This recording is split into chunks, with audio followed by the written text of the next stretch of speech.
Hey everyone, कैसे हैं आप सब। Welcome back to my YouTube channel Ayurvedic जीवन।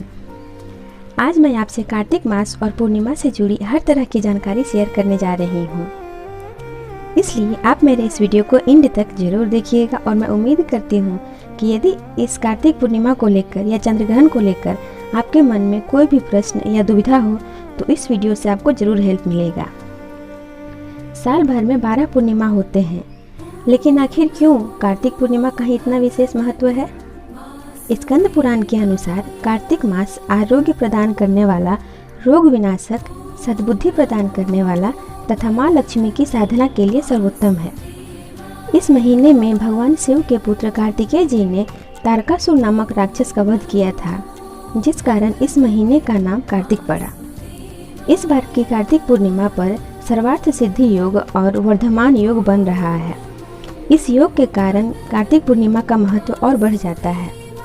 कार्तिक पूर्णिमा का प्रारंभ 29 नवंबर रविवार को दिन में 12:47 से लेकर 30 नवंबर सोमवार को दोपहर 2:59 तक रहेगा।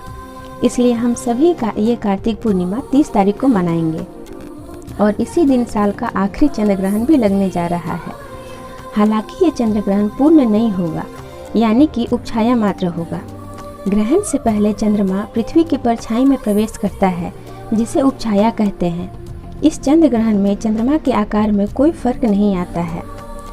इसमें चंद्रमा पर एक धुंधली सी छाया मात्र नजर आती है। इसका मतलब ये चंद्र ग्रहण भारत में नहीं दिखेगा। 30 नवंबर को कार्तिक मास की पूर्णिमा है और इस तिथि पर देव दिवाली का पर्व मनाया जाता है। हिंदू धर्म में कार्तिक मास की पूर्णिमा का विशेष महत्व होता है। शास्त्रों में सभी 12 महीने में कार्तिक महीने को आध्यात्मिक एवं शारीरिक ऊर्जा संचय के लिए सर्वश्रेष्ठ माना गया है। अब मैं आपको बताती हूँ कि कार्तिक माह की पूर्णिमा का इतना महत्व क्यों है। धार्मिक मान्यताओं के अनुसार कार्तिक पूर्णिमा की तिथि पर भगवान शिव ने त्रिपुरासुर नामक राक्षस का वध किया था, जिससे देवगण बहुत प्रसन्न हुए और भगवान विष्णु ने शिव जी को त्रिपुरारी नाम दिया, जो शिव जी के अनेक नामों में से एक है। त्रिपुरासुर के वध होने की खुशी में सभी देवतागण स्वर्गलोक से उतरकर काशी में दीपावली मनाने आते हैं। एक और पौराणिक कथा के अनुसार इसी दिन सृष्टि के रचयिता ब्रह्मा जी ब्रह्म सरोवर पुष्कर में अवतरित हुए थे। इस कारण कार्तिक पूर्णिमा पर पुष्कर में स्नान को दिव्य माना गया है। राजस्थान के पुष्कर के मंदिर में विशेष पूजा अर्चना की जाती है। पौराणिक मान्यताओं के अनुसार कार्तिक मास की एकादशी के दिन तुलसी का भगवान विष्णु के शालिग्राम रूप के साथ विवाह हुआ था और पूर्णिमा तिथि के दिन तुलसी का वैकुंठ धाम में आगमन हुआ था। इसलिए कार्तिक पूर्णिमा के दिन तुलसी पूजा का खास महत्व है। मान्यताओं के अनुसार इस दिन ही मानव जगत के कल्याण के लिए तुलसी का पृथ्वी पर आगमन भी हुआ था।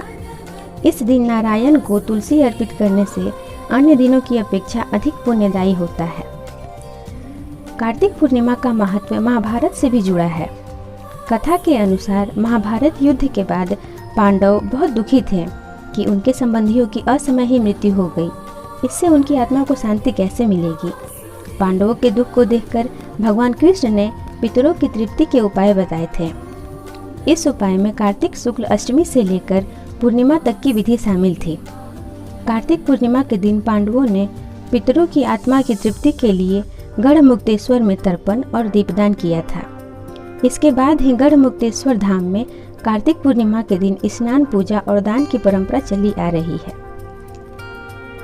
पुराण के अनुसार कार्तिक पूर्णिमा के दिन भगवान विष्णु ने 10 अवतारों में से पहला अवतार मत्स्य रूप धारण किया था। भगवान विष्णु ने मत्स्य अवतार में प्रलय काल के दौरान वेदों की रक्षा की थी। भगवान का यह अवतार कार्तिक पूर्णिमा के दिन होने की वजह से वैष्णव मत में भी इस पूर्णिमा का विशेष महत्व है। मान्यता है कि भगवान विष्णु इस महीने में मत्स्य रूप में जल में विराजमान रहते हैं और इसी दिन मत्स्य अवतार को त्याग कर वापस वैकुंठ धाम चले जाते हैं। इसके अतिरिक्त आषाढ़ शुक्ल एकादशी से भगवान विष्णु 4 मास के लिए योग निद्रा में लीन होकर कार्तिक शुक्ल एकादशी को जागते हैं। भगवान विष्णु के योग निद्रा से जागने से सभी देवता प्रसन्न होकर पूर्णिमा को लक्ष्मी नारायण को महाआरती करके दीप प्रज्वलित करते हैं। ये दिन देवताओं की दीपावली है, इसलिए इस दिन दीपदान और व्रत पूजा, स्नान दान आदि करके हम भी देवों की दीपावली में शामिल होते हैं, ताकि हम अपने भीतर सद्गुणों को धारण कर सकें, नर से नारायण बन सकें। देवों की दीपावली में हमें आसुरी प्रवृत्तियां अर्थात दुर्गुणों को त्याग कर सद्गुणों को धारण करने के लिए प्रेरित करती है।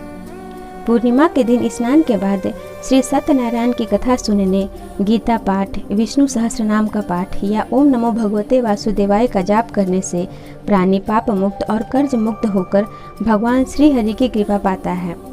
भगवान विष्णु को प्रसन्न करने के लिए शाम के वक्त घरों, मंदिरों, पीपल वृक्ष के नीचे और तुलसी जी के पौधे के पास दीप जलाने चाहिए और मंदिरों में, पवित्र नदियों में दीपदान करना चाहिए।